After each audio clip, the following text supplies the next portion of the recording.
So today's YouTube video is going to be all around how intense it is sitting 3 professional level exams at a time. So that is 3 of those professional levels in each exam sitting window.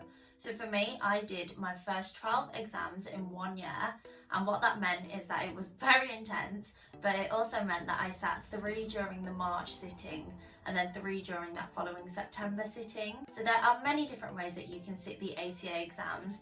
The only order that is certain is that that case study has to be the last exam, but what that means is that all the others can be in any order.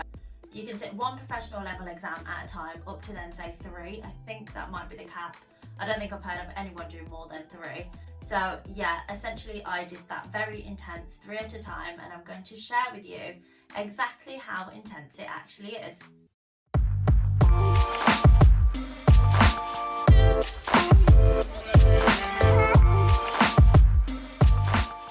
Starting off with the overall intensity, I am not going to sugarcoat it, it is intense. 3 at a time during 1 sitting is very intense.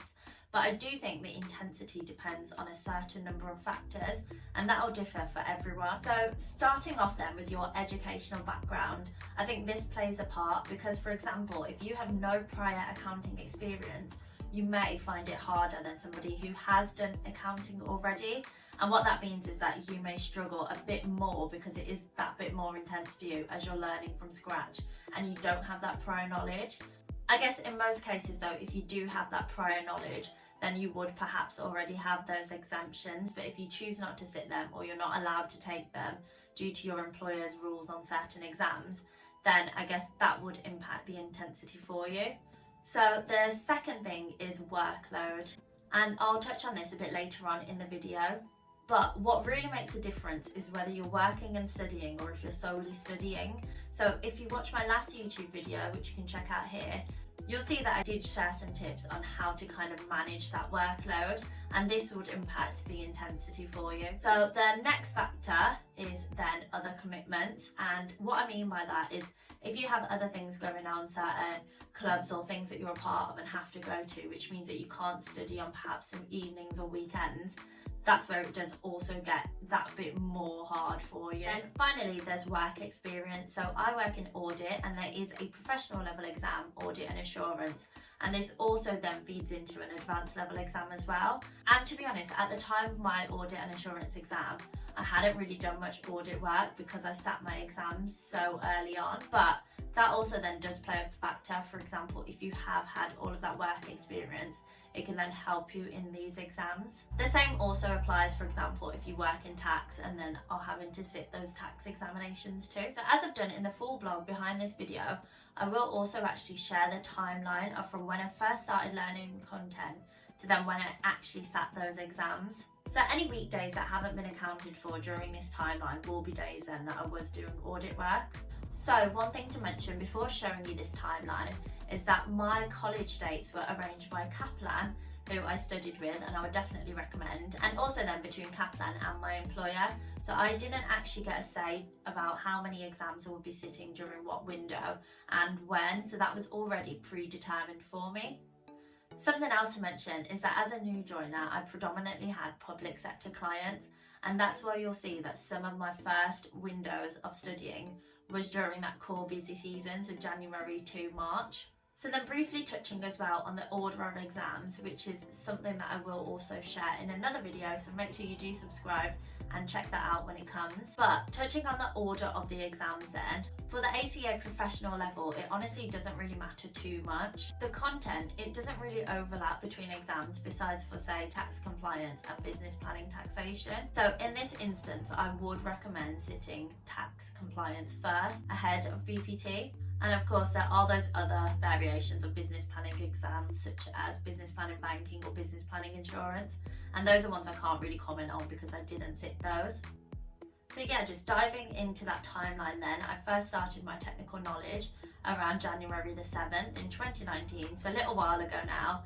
And I had about 11 days of college to start learning the content, and that was for the 3 exams, so that's why it was a fair few days there. Then had a bit of time back in audit before going into the applied workshop. So these names are what Kaplan call it. So then yeah, I had those 8 days of college, and that's where you start really kind of applying the questions. and then you can get straight into the question bank. I then went on my 2-week annual leave period, as discussed in my prior video about balancing working and studying, and then I had the 2 weeks of exam prep before then going into those final exams. So yeah, it was quite intense, but what I loved was having those big blocks to study in. So now then, moving on to the next set of exams, it was actually a pretty similar timeline. So I started technical knowledge around June the 10th, and I had 8 days this time for that studying. I then had the applied workshop a month later, and this was 7 days to just really start digging into that content and applying it to exam scenarios. And then went on annual leave for 2 weeks again. Like I said, I booked annual leave to revise for the exams, and then I had 2 weeks more of exam prep before then going into those exams in September 2019. So key things then to take away from my timeline is essentially that I first started learning the content months before the exams itself, and that is again not something that I chose to do, but that's how it worked with my college days. The second thing then, and that is something that you should really look out for, is actually the 3 exams that I sat together. So the first 3 were FAR, AA and TC, and then the next 3 were FM, BPT and also BST. So I'll discuss this further a bit later in the video, so make sure you stick around.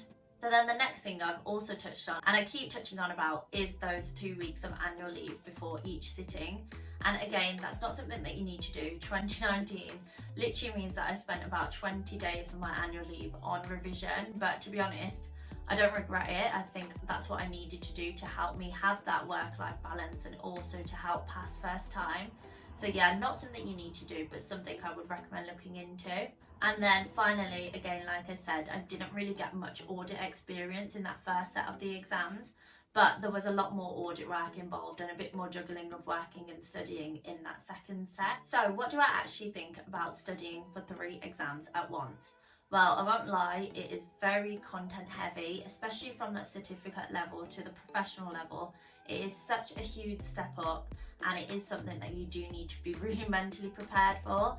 So like I said, I didn't have the choice, it was decided by my employer. But I guess what that meant is I just knew that I had to just get on with it. However, that being said, I do know others are in the position where they can actually choose themselves, and they do have some discretion about how many they sit at a time and how intense it is. So what I can then say to kind of help that decision is that of the professional level exams, there are 2 exams that I would say are lighter exams. So that's the Audit and Assurance professional level exam, and also the BST, Business Strategy and Technology exam. And those being lighter exams, what it meant is that there were nice additions for each of those sittings. So one was in the March and one was in that September sitting. And the reason that I call them lighter exams is because I feel like for these exams, you don't really need to go through the whole question bank to understand how to get that exam technique. So for me, I work in audit, but like I said, at the time, I didn't have that audit experience. And so I do think that my views are not too biased on this one. But I'll also say that business strategy and technology, it is a bit of a skill, and some people do struggle with it. So again, it does kind of depend on your own skills. And what I would say is that they do seem, in a way, as though they are kind of common sense exams. Not my strong point, but I guess I did pretty well in that. So like I said, then sitting 3 at a time was more manageable because I felt like in each chunk I did have a lighter exam. And so this is where I've kind of said before as well that there's 2 tax exams, and perhaps sitting those together too could have their advantages. So again, best order of ACA exams, that will be coming up in another video, so definitely subscribe. Right, so then things to consider if you do have the choice about which exams you sit and during which sittings. Firstly, you should really think about if you do have the time and are really willing to commit and put in that hard work for all of those. Like I said, it is a lot of content, it is hard work. So if you do fail to prepare, then prepare to fail.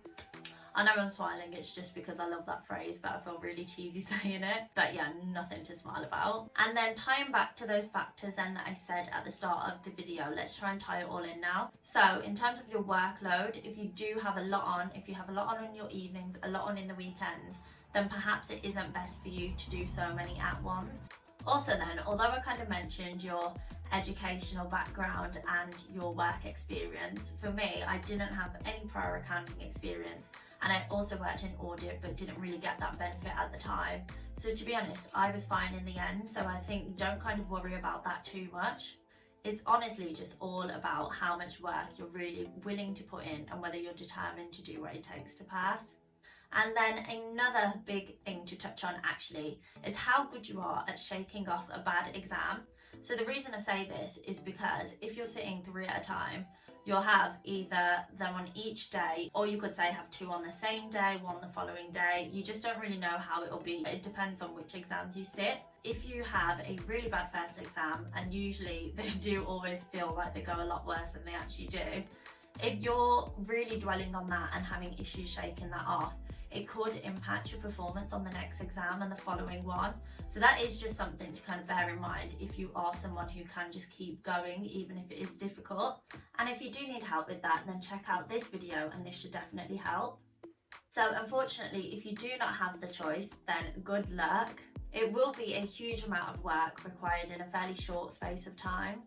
But to be honest, I think if you're willing, like I said, you will be fine. So it definitely did require really efficient time management and planning. So check out the 5 best ways to minimize exam stress, where I really touch on how to plan more. And then I guess the overall benefits are, if you can really put in that work, then you should be fine and you should really reap the benefits. So for example, you can maybe then get the exams out of the way quicker. It would also mean then that you're not always constantly balancing working and studying, because if you're doing one at every single sitting window, it's then very different to doing it in those chunks and then having more of a break between exams.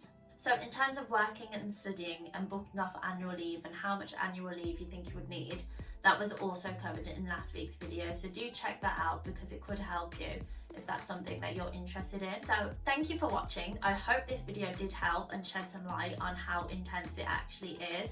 So it is definitely intense, but you can make it more manageable, and it does depend on those other factors as well.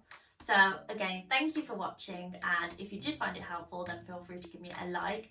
Any comments, do drop them below. I'll be happy to answer them. There's also lots more on the way, as I always say, so make sure you do subscribe, and hopefully I'll see you again soon. Thanks.